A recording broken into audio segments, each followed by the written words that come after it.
വിജയുടെ വിജയവും രാഹുൽ മാങ്കൂട്ടത്തിൻ്റെ പതനവും. സമകാലിക ഇന്ത്യൻ രാഷ്ട്രീയം പരിശോധിച്ചാൽ വിജയ് തീർത്ത പോലെയുള്ള ഒരു രാഷ്ട്രീയ വിസ്മയം തീർക്കാൻ ആർക്കും കഴിഞ്ഞിട്ടില്ല. പുതിയൊരു രാഷ്ട്രീയ സംസ്കാരമാണ് വിജയ് തമിഴ്നാട്ടിൽ കൊണ്ടുവന്നത്. അദ്ദേഹത്തിൻ്റെ രാഷ്ട്രീയ പാർട്ടി ഒരു ശിശു ആണെന്ന് വേണമെങ്കിൽ പറയാം. അദ്ദേഹം കൊണ്ടുവന്ന രാഷ്ട്രീയ കൾച്ചർ പരിശോധിക്കുക. ഉപരോധങ്ങളില്ല, റോഡ് തടഞ്ഞുള്ള അക്രമങ്ങളില്ല, ലാത്തിച്ചാർജില്ല, ബോംബേറില്ല, എതിരാളികളെ വ്യക്തിഹത്യ ചെയ്യുന്നില്ല. മറിച്ച് അദ്ദേഹം കൃത്യമായി പറയേണ്ടത് പറയുന്നു. എതിരാളികളെ അദ്ദേഹം വിമർശിക്കുന്നുണ്ട്, പക്ഷേ അത് വ്യക്തിഹത്യയോളം താഴുന്നില്ല. പ്രതിപക്ഷ ബഹുമാനം നൽകുന്നു. അങ്ങനെ വിജയ് കൊണ്ടുവന്ന പുതിയ ഒരു രാഷ്ട്രീയ സംസ്കാരം എന്തുകൊണ്ടാണ് നമുക്കും അനുകരിക്കാൻ കഴിയാത്തത്? അവിടെ നമുക്ക് വിജയ്ക്ക് പകരം ആരെയാണ് കേരളത്തിൽ പ്ലേസ് ചെയ്യാൻ പറ്റുന്ന ഒരു വ്യക്തിത്വം? അതേക്കുറിച്ചാണ് ഇന്ന് നമ്മുടെ ചർച്ച. സുനിൽ, ഞാൻ നേരത്തെ ആമുഖമായി പറഞ്ഞതുപോലെ വിജയ് കൊണ്ടുവന്ന ഒരു പുതിയൊരു രാഷ്ട്രീയ സംസ്കാരം പരമ്പരാഗത രാഷ്ട്രീയ പാർട്ടികളുടെ മുഴുവൻ കോൺസെപ്റ്റുകളെ തകർത്തുകൊണ്ടാണ് വിജയ് പുതിയൊരു രാഷ്ട്രീയ കൾച്ചർ നമ്മുടെ തൊട്ട് അയൽ സംസ്ഥാനമായ തമിഴ്നാട്ടിൽ കൊണ്ടുവന്നത്. വിജയുടെ ഈ ഒരു നേട്ടത്തെ സുനിൽ എങ്ങനെ വിലയിരുത്തുന്നു? ഇപ്പോൾ ഇത് നമ്മുടെ ഒരു അയൽപക്കക്കാരൻ്റെ അല്ലെങ്കിൽ ഒരു അയൽപക്കത്തുണ്ടായ ഒരു വിജയം എന്നതിലുപരി നമ്മുടെ ഇന്ത്യയിലുള്ള സകല സംസ്ഥാനങ്ങളിലെയും ജനങ്ങൾ ആഗ്രഹിക്കുന്ന ഒരു വലിയൊരു ആഗ്രഹം ഉണ്ട്. നമ്മുടെ നിലവിലുള്ള ഈ കുതികാലുവെട്ട് രാഷ്ട്രീയം, കപട രാഷ്ട്രീയം, പൊയ്മുഖത്തിൻ്റെ രാഷ്ട്രീയത്തിൽ നിന്നും ഒരു മാറ്റം ഉണ്ടായി. ഇതുപോലുള്ള ഒരു മാറ്റം ഉണ്ടാവണമെന്ന് പലരും ആഗ്രഹിക്കുന്നു. അത് നമ്മുടെ അയൽപക്കത്ത് തന്നെ ഇപ്പോൾ സംഭവിച്ചിരിക്കുന്നു. അത്തരം ഹരി സൂചിപ്പിച്ചതുപോലെ ജനാധിപത്യം മരിച്ചിട്ടില്ല. ജനാധിപത്യത്തിന് വളരെയേറെ പ്രത്യാശ നൽകുന്ന ഒരു സന്ദേശമാണ് വിജയ്. ഒരു സംസ്കാരമാണ്. ഇപ്പോൾ സിനിമാ മേഖലയിൽ നിന്നും നിരവധി നേതാക്കന്മാർ ഉണ്ടായിട്ടുണ്ട്.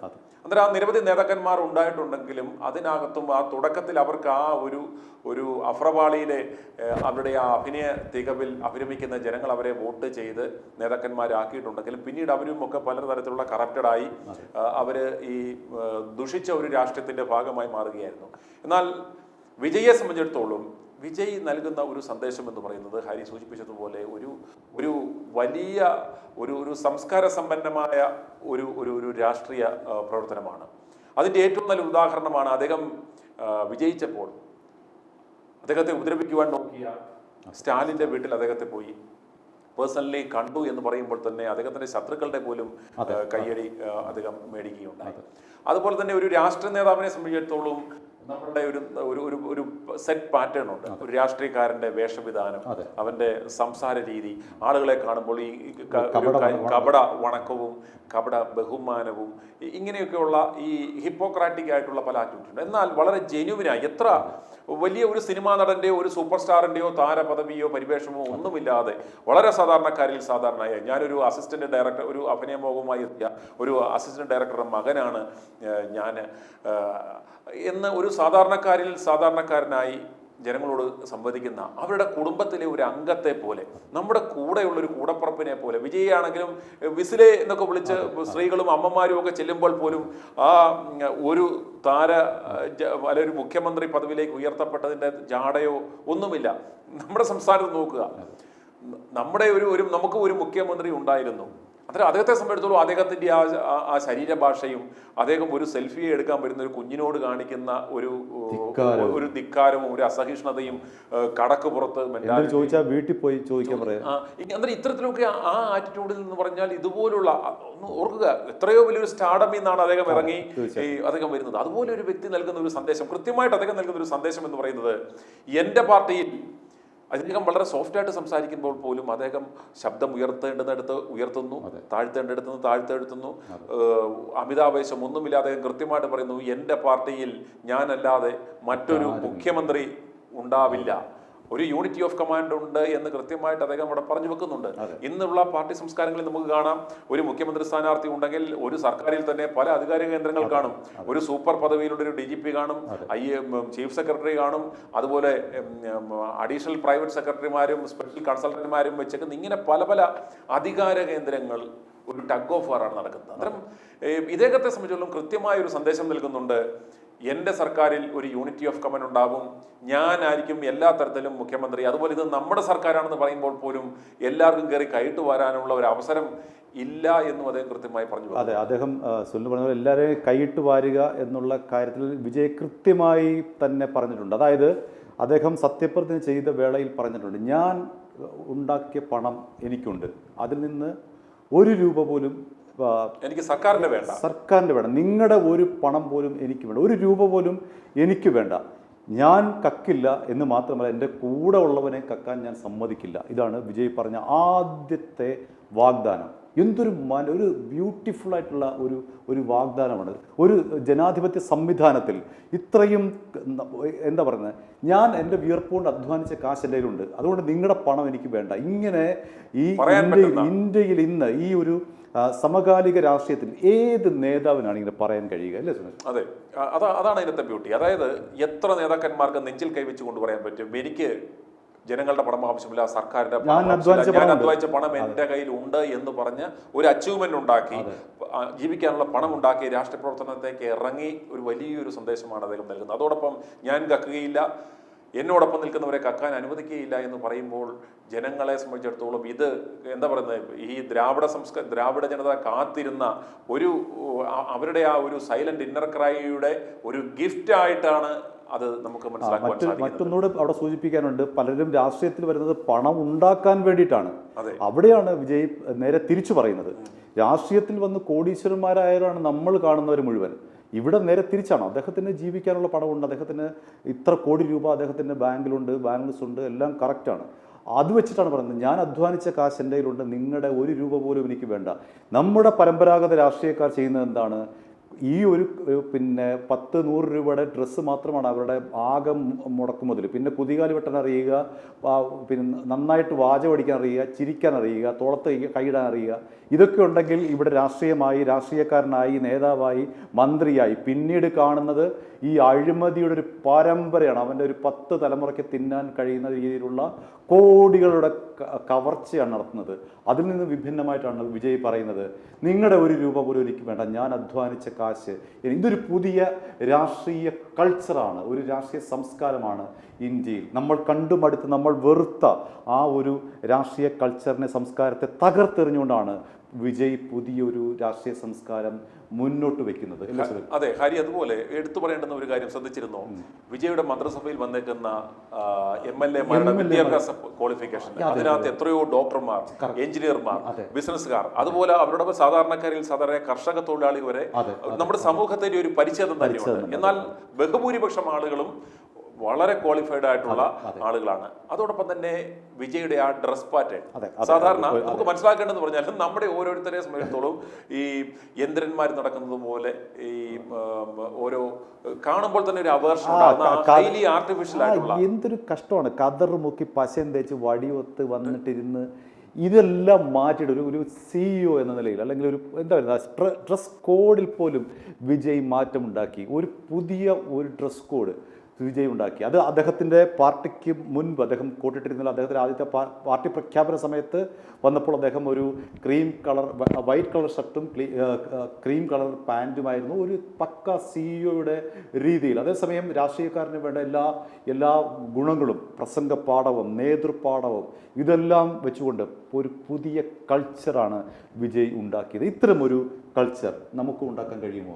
തീർച്ചയായിട്ടും കേരളത്തിലെ ജനങ്ങളും വർഷങ്ങളായി ആഗ്രഹിച്ചുകൊണ്ടിരിക്കുന്ന ഒരു മാറ്റമാണ് ഈ ഒരു പാർട്ടിസാൻ പൊളിറ്റിക്സ്. നമ്മൾ പല എപ്പിസോഡുകളായി പറഞ്ഞിട്ടുണ്ട്, ഈ പാർട്ടി ജാതി മത അധിഷ്ഠിതമായ ഈ പാർട്ടിസാൻ പൊളിറ്റിക്സ് തകരണം.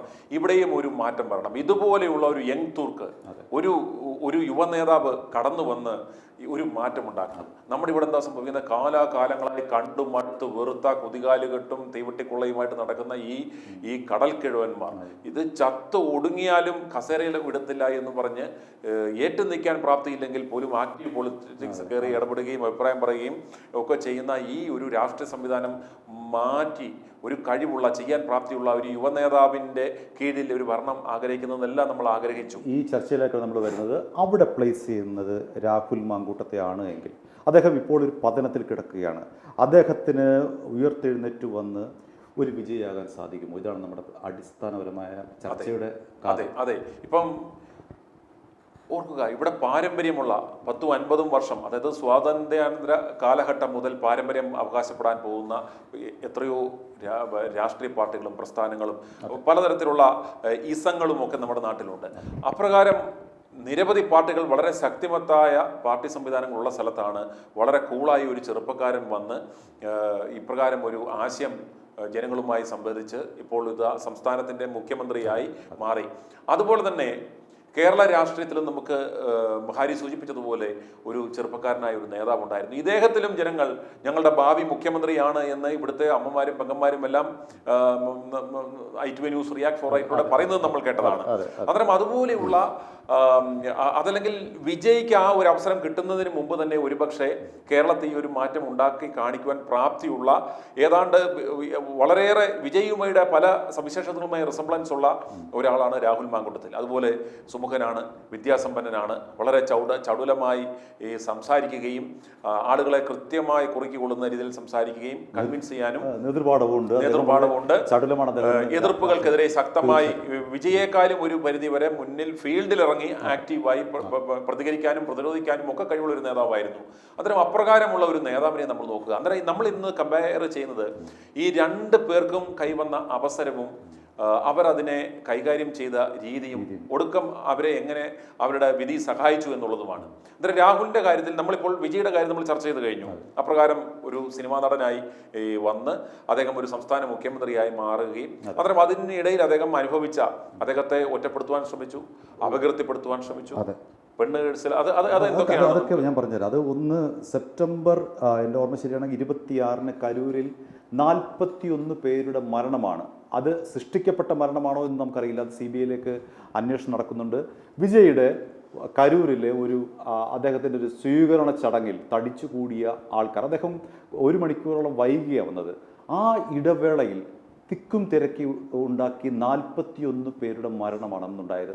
ആ മരണത്തിന് ശേഷം വിജയ് എന്നേക്കുമായി രാഷ്ട്രീയ വനവാസം നയിക്കുമെന്നായിരുന്നു എതിരാളിയുടെ കണക്കുകൂട്ടൽ. പക്ഷേ വിജയ് ഒരു 2-2.5 മാസത്തെ പിൻവാങ്ങലിന് ശേഷം, അതായത് 1 അടി മുന്നോട്ട് വയ്ക്കുക 2 അടി പിന്നോട്ട് വയ്ക്കുക എന്നുള്ള ആ രാഷ്ട്രീയ തന്ത്രം വിജയ് അവിടെ സ്വീകരിക്കുകയും അദ്ദേഹം പുറകോട്ട് വരികയും പിന്നീട് ഇതിൻ്റെ സത്യാവസ്ഥ ജനങ്ങളെ ബോധ്യപ്പെടുത്തിക്കൊണ്ട് ഒരു ഊർജ്ജസ്വലനായ, തടുക്കാൻ കഴിയാത്ത വിധത്തിലുള്ള ഒരു രാഷ്ട്രീയ നേതാവായി കുതിച്ചു കയറുന്ന കാഴ്ചയാണ്. ആ ഒരു പ്രതിസന്ധിയെ അദ്ദേഹം നേരിട്ട വിധമെന്ന് പരിശോധിച്ച് നോക്കുക.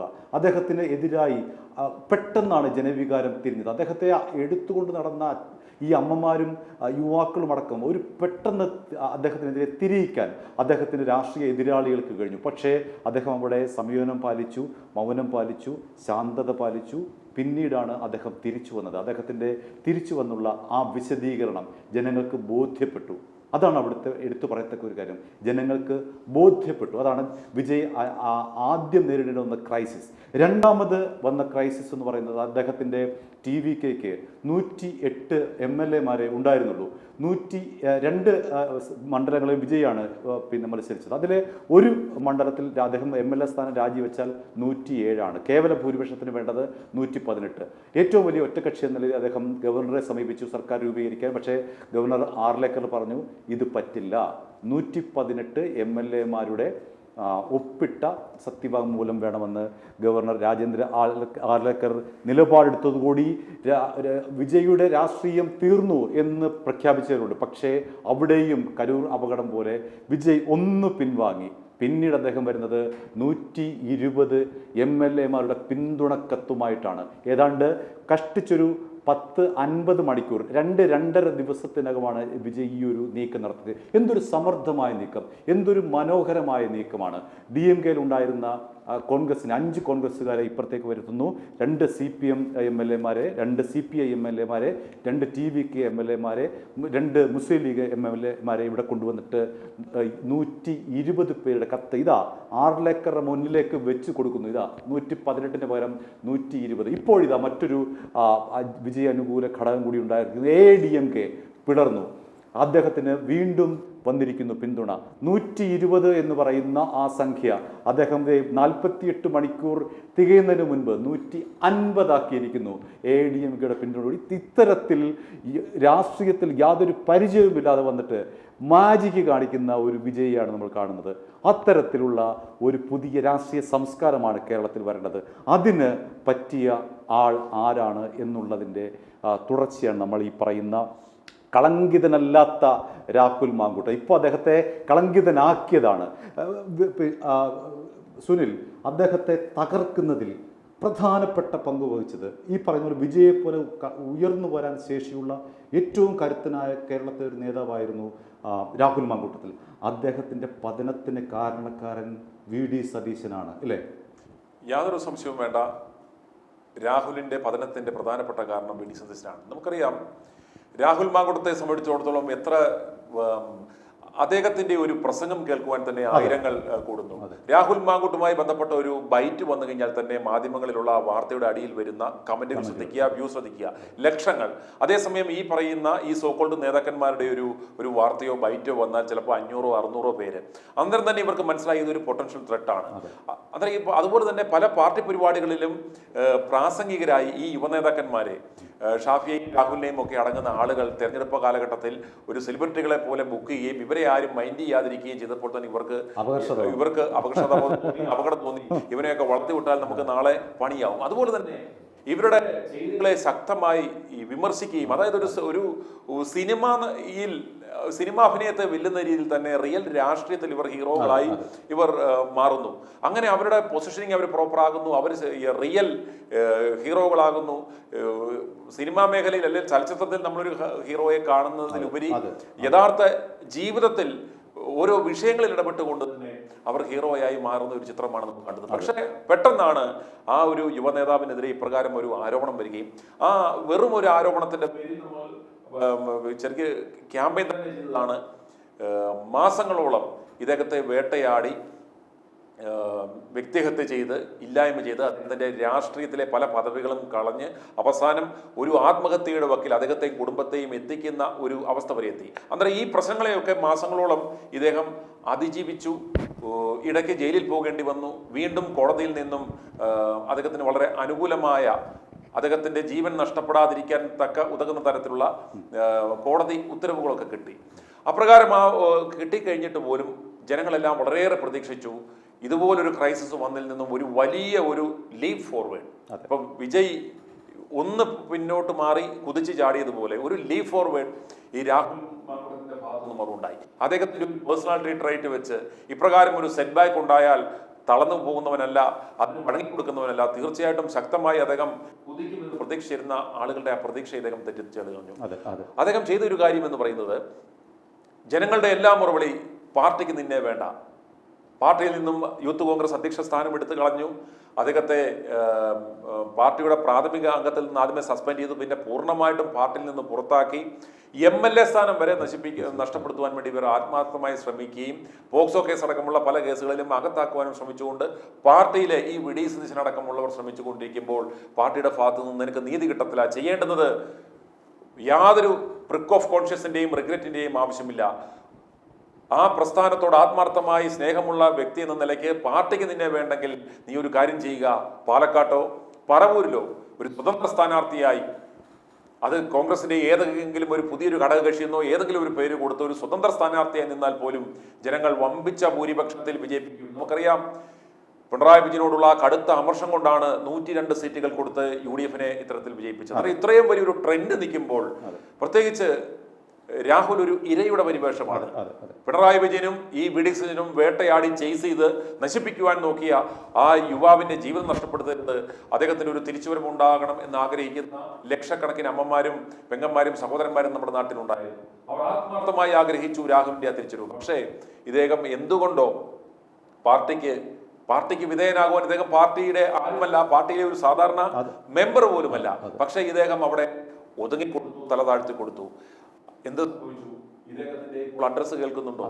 അദ്ദേഹത്തിന്റെ ഒരു പോസ്റ്റ്, പല പോസ്റ്റുകളും ആരും ചർച്ച, അദ്ദേഹം പതുക്കെ ആ ഫീൽഡിൽ നിന്നും മങ്ങി പോവുകയാണ്. ഇനി വരാൻ പോകുന്ന അപകടം എന്ന് പറയുന്നത്, ഒരുപക്ഷെ ഇദ്ദേഹത്തെ ആരെങ്കിലും തെറ്റിദ്ധരിപ്പിച്ചിട്ടുണ്ടാവാം.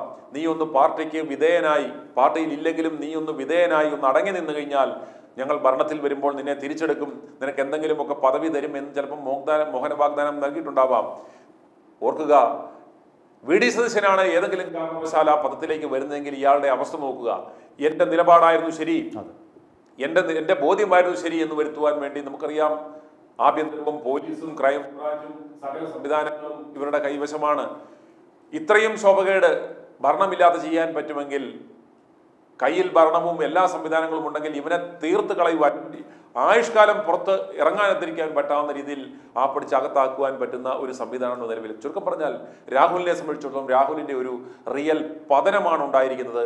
ആ പതനത്തിന്റെ ആക്കം വരും ദിവസങ്ങളിൽ കൂടുമെന്ന കാര്യത്തിൽ നമുക്ക് യാതൊരു സംശയവും വേണ്ട. സുനിൽ, പക്ഷേ രാഹുൽ ഉയർത്തെഴുന്നേക്കാനുള്ള സാധ്യതയുണ്ട്. 2-3 സാധ്യതകളാണുള്ളത്. ഒന്ന്, സുനിൽ സൂചിപ്പിച്ച പോലെ പറവൂരിൽ അദ്ദേഹം സ്വതന്ത്രനായി നിന്ന് മത്സരിച്ച് വിജയിക്കണമായിരുന്നു. അദ്ദേഹത്തിന് അത് ഒരു ഷുവർ സീറ്റായിരുന്നു പറവൂർ. അദ്ദേഹം അത് ചെയ്തില്ല.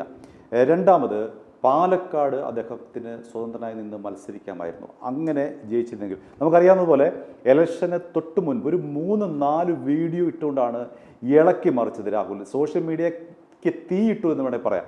അത്തരത്തിലുള്ള ഒരു 4-5 വീഡിയോ ഇട്ട് രാഹുൽ വന്നു. കണക്ക് നിരത്തി ഉള്ള പിണറായി വിജയനെ പ്രതിരോധത്തിലാക്കുന്ന 4-5 വീഡിയോ. ആ വീഡിയോ മാത്രം ശ്രദ്ധിച്ചാൽ മതി അദ്ദേഹത്തിൻ്റെ പൊട്ടൻഷ്യൽ എത്രത്തോളം ഉണ്ടെന്ന്. ഇവിടെ പറഞ്ഞ തിരിച്ചു വരാം. സുനിൽ പറഞ്ഞ ഈ 2 കാര്യങ്ങൾ, ഒന്ന് പറവൂരിൽ നിന്ന് അദ്ദേഹം മത്സരിച്ച് വിജയിക്കുക, സ്വതന്ത്രമായി നിന്ന് മത്സരിച്ച് വിജയിക്കുക, പാലക്കാട്ട് നിന്ന് സ്വതന്ത്രമായി മത്സരിച്ച് വിജയിക്കുക. അതിന് ശേഷമാണ് അദ്ദേഹത്തിന് ഒരു രാഷ്ട്രീയ മൂവ്മെൻറ്റ് കേരളത്തിൽ കൊണ്ടുവരാൻ സാധിക്കുക എന്നാണോ സുനിൽ പറയുന്നത്, വിജയെ പോലെ? ഇപ്പോൾ അതിനുള്ള ഒരു അവസരം ഉണ്ടായിരുന്നു. കാരണം ഇതെന്ന് പറഞ്ഞാൽ ഈ അവസരങ്ങൾ പിന്നീട് വരത്തില്ല. ആ ഒരു ഹൈപ്പിൽ പോവുകയാണെങ്കിൽ വിജയെ സംബന്ധിച്ചിടത്തോളം വിജയ്ക്ക് അപ്രകാരം ഒരു സെറ്റ് ബാക്ക് ഉണ്ടാക്കി. ഒരു 40ഓളം മരണങ്ങൾ ഇവരുടെ രണ്ടുപേരുടെയും ഇവർ ഫേസ് ചെയ്യേണ്ടുന്ന ക്രൈസിസ് നമുക്ക് നോക്കിക്കഴിഞ്ഞാൽ വളരെ ഡിഫറൻറ്റാണ്. രാഹുലിനെ സംബന്ധിച്ചിടത്തോളം ഒരു വ്യക്തിഹത്യ ചെയ്ത് അദ്ദേഹത്തെ നശിപ്പിക്കുവാൻ ശ്രമിച്ചു എന്ന് മാത്രമേ ഉള്ളൂ. മറ്റേ ചൊല്ലി ഒരു വലിയൊരു മാസക്കർ, ഒരു കൂട്ടക്കൊല, ഒരു കൂട്ടക്കുരുതി, 40-ൽ പരം സാധാരണക്കാരായ ജനങ്ങളുടെ ജീവൻ നഷ്ടപ്പെട്ടു. അതിന്റെ പിന്നിൽ ഏതെങ്കിലും ഒരു ഓർഗനൈസ്ഡ് എഫേർട്ട് ഉണ്ടെങ്കിലും ഇല്ലെങ്കിലും അത് ഉണ്ടാക്കുന്ന ഒരു ട്രോമ എന്ന് പറയുന്നത് വളരെ വലുതാണ്. അതിൽ നിന്നും അദ്ദേഹം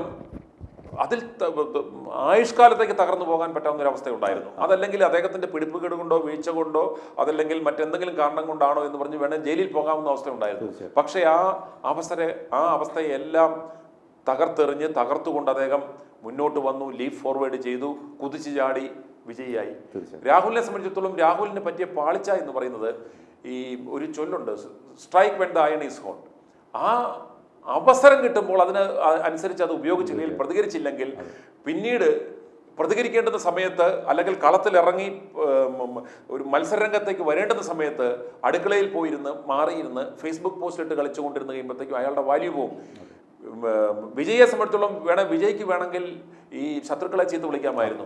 എൻ്റെ രാഷ്ട്രീയ ജീവിതം നശിപ്പിക്കുന്നതിന് വേണ്ടി പർപ്പസ്ഫുൾ ആയിട്ട് ഇത് ക്രിയേറ്റ് ചെയ്താണ്, ഇതിനെക്കുറിച്ച് അന്വേഷിക്കണമെന്ന് പറഞ്ഞ് കാറി കൂവി എല്ലാവരെയും ചീത്ത വിളിച്ച് പോകാമായിരുന്നു. പക്ഷേ ഇദ്ദേഹം ആരെയും ബ്ലെയിം ചെയ്യുവാൻ പോയില്ല.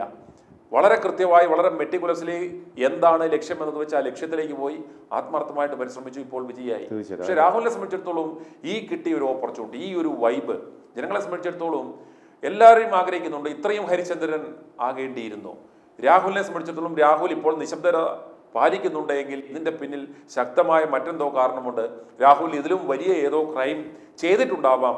അതുകൊണ്ട് അതല്ലെങ്കിൽ ആരുടെയെങ്കിലും ഭീഷണിക്ക് മുന്നിൽ വഴങ്ങുന്ന ആളല്ല രാഹുൽ. ഇപ്രകാരം പമ്മി ഒതുങ്ങിയിരിക്കുന്നുണ്ടെങ്കിൽ ഇതിനേക്കാളും തീവ്രമായ വലിയ എന്തോ കേസുകൾ ചെയ്തിട്ടുണ്ട്. അതെ, പോക്സോ കേസുകൾ ഇടുമെന്ന് പറഞ്ഞാൽ ചെയ്തിട്ടില്ല, എന്നാ നീ വാടക കൊണ്ട കൊടുക്കുക എന്ന് പറയാനൊരു ആംബിയറുള്ള ആളാണ്. അത്തരം ജനങ്ങളെ സംബന്ധിച്ചിടത്തോളം ജനങ്ങളുടെ മനസ്സിൽ വീണ്ടും അവർ ഒരു പരിധിവരെ അവർ ഇതിനെയൊക്കെ ക്ഷമിച്ചു. രാഹുൽ പരിശുദ്ധനാണെന്ന് ആരും കരുതുന്നില്ല. അദ്ദേഹത്തിന്റെ ആ പ്രായത്തിന്റെ ചാപല്യത്തിൽ എന്തൊക്കെ ചെയ്തിട്ടുണ്ടാവും അത് കോടതി പറയട്ടെ. അതെ, കോടതി തീരുമാനിക്കട്ടെ. അതല്ലെങ്കിൽ അദ്ദേഹത്തിന്റെ ആ പ്രായത്തിന്റെ ഇതുകൊണ്ട് നമുക്ക് ക്ഷമിക്കാമെന്ന് വരെ ആളുകൾ പറഞ്ഞു. കോടതിയുടെ പരിഗണിക്കുന്ന കാര്യമാണ്. അപ്പോൾ രാഹുലിന്റെ ഈ പറയുന്ന അദ്ദേഹത്തിന് സുനിൽ പറഞ്ഞതുപോലെ ഒരു പ്രതിസന്ധി ഘട്ടങ്ങളിൽ ഉയർന്ന് പ്രവർത്തിക്കാൻ കഴിഞ്ഞില്ല എന്നുള്ളതാണ് രാഹുൽ മാങ്കൂട്ടത്തിന്റെ ഒരു പരാജയം. വിജയുമായിട്ട് ഇപ്പം സുനിൽ കമ്പയർ ചെയ്തു. വിജയ് ആ പ്രതിസന്ധി ഘട്ടങ്ങളെ സമർത്ഥമായി മറികടന്നുവെങ്കിൽ രാഹുൽ മാങ്കൂട്ടത്തിൽ അത്തരമൊരു പ്രതിസന്ധി വന്നപ്പോൾ കീഴടങ്ങുകയാണ് ചെയ്തത്, പിന്നോട്ട് വലിയുകയാണ് ചെയ്തത്. അദ്ദേഹത്തിന് ഒരു മുൻപോട്ടുള്ള ഒരു തിരിച്ചുവരവ്, ഒരു കുതിപ്പിന് സാധിച്ചില്ല എന്നുള്ളതാണ്. അതെ അതെ, ഇപ്പോൾ അതിനെ അപ്രകാരം അദ്ദേഹത്തിന് ഒരു പലരും ചോദിക്കും അത് MLA ആയിരിക്കണ്ടേ, മതി ഒരു MLA ആയിരുന്നുവെങ്കിൽ വളരെ നിർണായകമായ ഒരു ശക്തിയാകുമായിരുന്നു. ഇപ്പോൾ ഈ നടക്കുന്ന ഈ പൊറാട്ട് നാടകങ്ങൾ, അധികാര കസേരയ്ക്ക് വേണ്ടിയുള്ള വടംവലിയും ഒക്കെ നടത്തുമ്പോൾ ഇദ്ദേഹത്തിന് ശക്തമായി ഇദ്ദേഹത്തിന്റെ നിലപാട് മുന്നോട്ട് വെക്കുവാനും വളരെ സംശുദ്ധമായ ഒരു രാഷ്ട്രീയം മുന്നോട്ട് വെച്ച് തന്റെ ഈ ആദർശം മുന്നോട്ട് വെച്ച് പുതിയൊരു പ്രസ്ഥാനം, ഇപ്പോൾ TVK എന്ന് പറയുന്ന ഒരു പ്രസ്ഥാനം ഇപ്പോൾ ആരംഭിച്ചതുപോലെ ഒരു പുതിയ ഒരു സംവിധാനം ഈ പാർട്ടിസാൻ പൊളിറ്റിക്സിന് എതിരായിട്ടുള്ള ഈ ഇത്തരത്തിലുള്ള ഒരു ആശയങ്ങൾ മുന്നോട്ട് വെക്കുന്ന ഒരു ആശയം മുന്നോട്ട് വെക്കുമായിരുന്നെങ്കിൽ അതിനോടൊപ്പം ചേരുവാൻ ഇവിടെ ജനലക്ഷങ്ങൾ ഉണ്ടാകുമായിരുന്നു. വരുന്ന 5 കൊല്ലം അവർ മെറ്റിക്കുലസ്ലി അവർ വർക്ക് ചെയ്യുമായിരുന്നെങ്കിൽ വരുന്ന നിയമസഭാ തെരഞ്ഞെടുപ്പിൽ ഇതുപോലെ ഒരു വമ്പിച്ച ഭൂരിപക്ഷത്തിൽ ജയിക്കുവാനുള്ള സാധ്യത, കാരണം അത്രത്തോളം ഇടതാണേലും വലതാണേലും BJP ആണേലും മറ്റ് ഏതൊക്കെ കുറുമുന്നണികളാണെങ്കിലും ഭരിച്ച് മുടിപ്പിച്ച് വെറുപ്പിച്ചിട്ടേക്കുന്ന ഒരു സാഹചര്യമാണുള്ളത്. അപ്പോൾ ഒരു മാറ്റം ആഗ്രഹിക്കുന്ന ജനങ്ങളെ സംബന്ധിച്ചിടത്തോളം ഇപ്രകാരം യുവാക്കളായ നേതാക്കന്മാരെ അല്ലെങ്കിൽ നല്ല എഡ്യൂക്കേഷനുള്ള ആളുകളെ ഒക്കെ ചേർത്ത് നിർത്തി ഇപ്രകാരം ഒരു പാർട്ടി രൂപീകരിച്ച് 5 വർഷം സംശുദ്ധമായ പ്രവർത്തനവും അവർ നടത്തിയിരുന്നുവെങ്കിൽ വരാൻ പോകുന്ന നിയമസഭാ തെരഞ്ഞെടുപ്പിൽ അടുത്ത വർഷം അവർക്ക് ഭരണം തന്നെ കൈയാളാൻ സാധിക്കുമായിരുന്നു. ഈ വിജയം നൽകുന്ന ഒരു സന്ദേശം എന്ന് പറയുന്നത് ആണൊരുത്തൻ തുനിച്ചിറങ്ങിയാൽ ഇവിടെ പാരമ്പര്യം പ്രശ്നമല്ല, വലിയ ഇസങ്ങൾ പ്രശ്നമല്ല, തുനിഞ്ഞിറങ്ങിക്കഴിഞ്ഞാൽ കളം അവനെ പിടിച്ചെടുക്കാം, ഭരണം പിടിച്ചെടുക്കാം എന്നതിന്റെ ഏറ്റവും നല്ലൊരു തെളിവാണ് നമ്മുടെ അയൽവക്കത്ത് നമ്മൾ കണ്ടിരിക്കുന്ന ഒരു മാറ്റത്തിന്റെ വിസിലടിയാണ് അത്. അതുപോലൊരു മാറ്റം ഉണ്ടാകണമെന്ന് നമ്മുടെ ആളുകൾ ആഗ്രഹിക്കുന്നുണ്ട്. പക്ഷേ അതിനാര് മുന്നിട്ടിറങ്ങും? അതുപോലൊരു ഒരു യുവനേതാവ് എമർജ് ചെയ്തിരുന്നുവെങ്കിൽ എന്ന് ആഗ്രഹിക്കുകയായിരിക്കാം ഒരുപക്ഷേ. അവിടെയാണ് സുനിൽ രാഹുലിനെ പ്ലേസ് ചെയ്യുന്നത്. കാരണം സുനിലിന് കൃത്യമായിട്ട് ഒരു ബോധ്യമുണ്ട്. അതായത് I2I ന്യൂസ് എത്ര ദിവസമായിരുന്നു സുനിൽ? നമ്മൾ മിഷൻ 250 എന്ന പേരിൽ നമ്മളൊരു 250 ദിവസം കണ്ടിന്യൂസ് ആയിട്ട് ക്യാമ്പയിൻ ചെയ്തു. ആ ക്യാമ്പയിനിൽ വന്ന പ്രതികരണത്തിന്റെ അടിസ്ഥാനത്തിലാണ് എനിക്ക് പേഴ്സണലി മനസ്സിലാക്കാൻ സുനിൽ ഇത്രയും ആത്മവിശ്വാസത്തോടു കൂടി രാഹുലിന്റെ പേര് ഉയർത്തി കാണിക്കാൻ കഴിയുന്നത്. കാരണം അത്രമാത്രം അനുകൂല പ്രതികരണങ്ങളാണ് രാഹുൽ. വിജയിയെ പോലെ അല്ലെങ്കിൽ വിജയേക്കാൾ ഉപരി സാധ്യതയുള്ള ഒരു നേതാവായിരുന്നു ഈ ഒരു ക്യാമ്പയിന്റെ താഴെ വന്നിട്ടുള്ള അമ്മമാരുടെ, സ്ത്രീകളുടെ, ഈ ചെറുപ്പക്കാരുടെ, പഴയ കോൺഗ്രസ്സുകാരുടെ, ആത്മാഭിമാനമുള്ള കോൺഗ്രസ്സുകാരുടെ വേണമെങ്കിൽ പറയാം, അത്തരത്തിലുള്ള പ്രതികരണങ്ങൾ 100 കണക്കിന് പ്രതികരണമാണ് സുനിലിൻ്റെ ഓരോ വീഡിയോയ്ക്ക് താഴെ വന്നിട്ടുള്ളത്. അപ്പോൾ അത്തരമൊരു ആത്മവിശ്വാസമാണ് സുനിൽ. പക്ഷേ നമ്മൾ ഈ ചർച്ച, അതായത് വിജയോട് കമ്പയർ ചെയ്യാൻ കഴിയുന്ന ഒരു നേതാവ് കേരളത്തിലുണ്ടോ എന്നുള്ള ചോദ്യത്തിന് തീർച്ചയായിട്ടും ഉണ്ട്. അത് രാഹുൽ മാങ്കൂട്ടത്തിലാണ്. അദ്ദേഹത്തിൻ്റെ പോരായ്മകളും അദ്ദേഹത്തിനുള്ള സാധ്യതകളുമാണ് നമ്മൾ ഈ ചർച്ചയിൽ പൊതുവെ സംസാരിച്ചത്. അതെ അതെ, അന്നേരം അതുപോലൊരു സാധ്യത ഉണ്ടായിരുന്നു. അത് രാഹുലായിട്ട് തന്നെ നശിപ്പിച്ചു കളഞ്ഞു. വിജയ് അത് വിജയകരമായി അത് ഉപയോഗിച്ചു. അദ്ദേഹം വിജയം കൊണ്ടു. ഇനി നമുക്ക് കണ്ടറിയണം രാഹുൽ എത്രത്തോളം ആ ഒരു പഴയ ഒരു ഹൈപ്പിലേക്ക് അദ്ദേഹത്തിന് എത്താൻ സാധിക്കുമോ.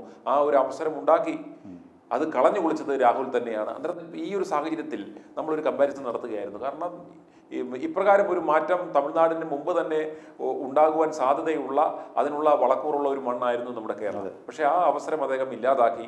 അതിൻ്റെ ഭവിഷ്യത്തുകൾ ഇനി വരും ദിവസങ്ങളിൽ അത് ഏതൊക്കെ തരത്തിൽ അദ്ദേഹം അനുഭവിക്കണമെന്നത് നമുക്ക് കണ്ടു തന്നെ. ഒരു കാര്യം കൂടെ എനിക്ക് സുനിനോട് ചോദിക്കണമെന്നുണ്ട്. സുനിൽ, ഇപ്പം രാഹുലിനെതിരായിട്ടുള്ള കേസുകൾ കോടതിയിലാണ്. ഇദ്ദേഹം ഒരുപക്ഷെ കുറ്റമുക്തനായി വന്നു കഴിഞ്ഞാൽ എതിരാളി അപ്പുറത്ത് എന്തും പറ്റാൻ തയ്യാറായി നിൽക്കുന്ന സതീശനാണ്. ആ സതീശനെ മറികടന്നുകൊണ്ട് രാഹുൽ വരാനുള്ള സാധ്യത എത്രത്തോളം? കേസുകൾ അദ്ദേഹത്തിന് അനുകൂലമാകുന്നു, സതീശനെ അദ്ദേഹം രാഷ്ട്രീയമായി മറികടക്കുന്നു. അങ്ങനെയെങ്കിൽ അദ്ദേഹത്തിൻ്റെ കേരളത്തിലൊരു രാഷ്ട്രീയ സാധ്യത എത്രത്തോളം? ഇപ്പോൾ നിലവിലെ സാഹചര്യം അനുസരിച്ച് ഇപ്പോൾ സതീശൻ ആ പദത്തിന് വേണ്ടി പരിശ്രമിക്കുന്നുണ്ടെങ്കിൽ പോലും വിധി വിപരീതം എന്നൊക്കെ പറയാവുന്ന പോലെ, കർമ്മഫലം എന്നൊക്കെ പറയാവുന്ന പോലെ അദ്ദേഹം ഈ ചെയ്തു കൂട്ടിയ ചെയ്തികൾക്കുള്ള ഒരു മറുപടി എന്നോണം അദ്ദേഹത്തിന് ആ പദവിയിലേക്ക് വരാൻ സാധിച്ചില്ല എങ്കിൽ അത് രാഹുലിനെ സംബന്ധിച്ചിടത്തോളം രാഹുലിന് ഒരു പ്രതീക്ഷ നൽകുന്ന ഒരു കാര്യമായിരിക്കും. കാരണം ആ പദവിയിൽ ഇരുന്നാൽ യാതൊരു കാരണവശാലും ഇവനെ പൊങ്ങാൻ സമ്മതിക്കത്തില്ല. അപ്രകാരം ഇദ്ദേഹത്തിന് ആ പദവി കിട്ടിയില്ലെങ്കിൽ സ്വയം ഒരു രാഷ്ട്രീയ വനവാസത്തിനോ അതല്ലെങ്കിൽ ഏതറ്റം വരെ ഞാൻ പറഞ്ഞൊരു സോഷ്യോപാത്തിനെ സംബന്ധിച്ചിടത്തോളം അവരുടെ ലക്ഷ്യം നിറവേറ്റുവാൻ, അല്ലെങ്കിൽ ആ ലക്ഷ്യം നിറവേറിയില്ലെങ്കിൽ ഏത് എക്സ്റ്റെൻറ്റും പോകും. അൺപ്രഡിക്റ്റബിൾ ആണ് ഇവരുടെ പ്രവർത്തനം. അതുകൊണ്ട് അത് വേറെ ഒരു ഡയമെൻഷനിലേക്ക് അത് പോകും. അത് രാഹുലിന് ഗുണകരമാവും. രാഹുലിന് പകരം KC ആണ് വരുന്നതെങ്കിൽ KCക്കും കേരളത്തിലെ ജനങ്ങളുടെ പൾസ് മനസ്സിലാക്കാൻ പറ്റുന്ന ഒരു വ്യക്തിയാണ്. രാഹുലിനെ എത്രത്തോളം കേരളത്തിലെ ജനങ്ങൾ ഇഷ്ടപ്പെടുന്നു ആ പൾസ് മനസ്സിലാക്കി രാഹുലിനെ തിരികെ എടുക്കുകയും ഏതെങ്കിലും കാരണവശാൽ ഈ VD സതീശൻ പറവൂരിൽ രാജിവെക്കുന്ന പക്ഷം അദ്ദേഹത്തിന് പറവൂരിൽ മത്സരിക്കുവാനുള്ള ഒരു അവസരം KC ആയിട്ട് ഉണ്ടാക്കി കൊടുത്തു കഴിഞ്ഞാൽ അതൊരു വലിയ ഒരു തിരിച്ചുവരവായിരിക്കും, ഒരു ലീവ് ഫോർവേഡ് വരുവാനുള്ള ഒരു അവസരം ഉണ്ടാവും. കാരണം അപ്രകാരം ഒരു ടാസ്ക് പാലക്കാട് ഏൽപ്പിച്ചതുപോലെ വിശ്വസിച്ചേൽപ്പിക്കാൻ പറ്റാവുന്ന ഒരാളാണ്. അപ്രകാരം ചെയ്തു കഴിഞ്ഞാൽ പറവൂരിലെ ജനങ്ങൾ ഇയാളെ ജയിപ്പിക്കും, വീണ്ടും സജീവ രാഷ്ട്രീയത്തിലേക്ക് വരുവാനുള്ള ഒരു അവസരം ഉണ്ടാവും. അപ്പോഴും ഉയർന്നു വരുന്ന ഒരു ചോദ്യം എന്ന് പറയുന്നത് ഈ നിലവിലുള്ള ഈ വെട്ടിക്കൂട്ട് തട്ടിക്കൂട്ട് മുന്നണി സംവിധാനത്തിൽ അതുപോലുള്ള പെർഫോമേഴ്സിന് വൃദ്ധ നേതൃത്വങ്ങൾ മുഴുവൻ അപ്പുറത്ത് ഈ കടൽക്കിഴവന്മാരുടെ ഇടയ്ക്ക് ഇവർക്ക് ഒരിക്കലും ഒരു നല്ല പെർഫോമർ ആകാൻ സാധിക്കത്തില്ല. അന്നേരം ഒരു ചൂടുവെള്ളത്തിൽ ചാടിയ പൂച്ച എന്ന് പറയുന്നത് പോലെ ഇതുപോലെ പല അനുഭവങ്ങളുള്ളപ്പോൾ അദ്ദേഹം ആ പഴയ ഒരു വൈബ്രൻസി പഴയ രീതിയിൽ ഇതിനകത്ത് പെർഫോം ചെയ്യാൻ പറ്റത്തില്ല. അന്നേരം അതിനുള്ള ഏറ്റവും നല്ല ഒരു അവസരവും ഒരു വൈബും ഉണ്ടായിരുന്ന സമയമായിരുന്നു. ആ സമയത്ത് ഇതൊക്കെ ഒരു സ്റ്റേറ്റ് ഓഫ് മൈൻഡാണ്. ആവേശത്തോടെ അതിനകത്തോട്ട് ഇറങ്ങി അത് വിജയിച്ച് മിന്നി കയറി അത് ഒരു പടക്കുതിരയെ പോലെ പായേണ്ടുന്ന ഒരു സമയമായിരുന്നു. ഇനി അത് എത്രത്തോളം ഇങ്ങനെയുള്ള അനുകൂല സാഹചര്യം വന്നാൽ പോലും എത്രത്തോളം അത് ശരിയാകും, സക്സസ് ആകും എന്ന് നമുക്ക് കാത്തിരുന്ന് കാണേണ്ടുന്ന കാര്യമാണ്. തീർച്ചയായിട്ടും അത് തന്നെ. രാഹുലിന് അനുകൂലമായ നിരവധി ഘടകങ്ങളുണ്ടായിരുന്നു. ആ സമയത്ത് അവസരങ്ങൾ ഒരു തവണയേ വരികയുള്ളൂ എന്നുള്ളൊരു ചൊല്ലുണ്ടല്ലോ. ആ സമയത്ത് രാഹുൽ ആ അവസരങ്ങളെ കൃത്യമായിട്ട് ഉപയോഗിക്കുകയും അതിനെ രാഷ്ട്രീയമായി മറികടക്കുകയും ചെയ്തിരുന്നുവെങ്കിൽ തീർച്ചയായിട്ടും അദ്ദേഹം കേരളത്തിൻ്റെ ഏറ്റവും ഭാവിയും പ്രതീക്ഷയുമുള്ള ഒരു രാഷ്ട്രീയ നേതാവായി മാറും എന്നുള്ള കാര്യത്തിൽ യാതൊരു തർക്കവും അന്നുമില്ല ഇന്നുമില്ല. പക്ഷേ അദ്ദേഹത്തിൻ്റെ മുകളിൽ തൂങ്ങിയാടുന്നത് ഈ സതീശനെ പോലുള്ളവർ വെച്ച് കെട്ടിയ ഈ നാണം കെട്ട കേസുകളാണ്. അത് കോടതിയിൽ നിൽക്കുകയാണ്. കോടതി എന്തെങ്കിലും പറയട്ടെ, അതിന് കോടതിയാണ് അതിൻ്റെ അന്തിമമായി തീരുമാനിക്കേണ്ടത്. i2i News, an eye for truth. i2i News subscribe ചെയ്തിട്ടില്ലാത്തവർ ഇപ്പോൾ തന്നെ സബ്സ്ക്രൈബ് ചെയ്യുക. നോട്ടിഫിക്കേഷൻ ലഭിക്കുവാൻ ബെൽ ബട്ടണും അമർത്തുക.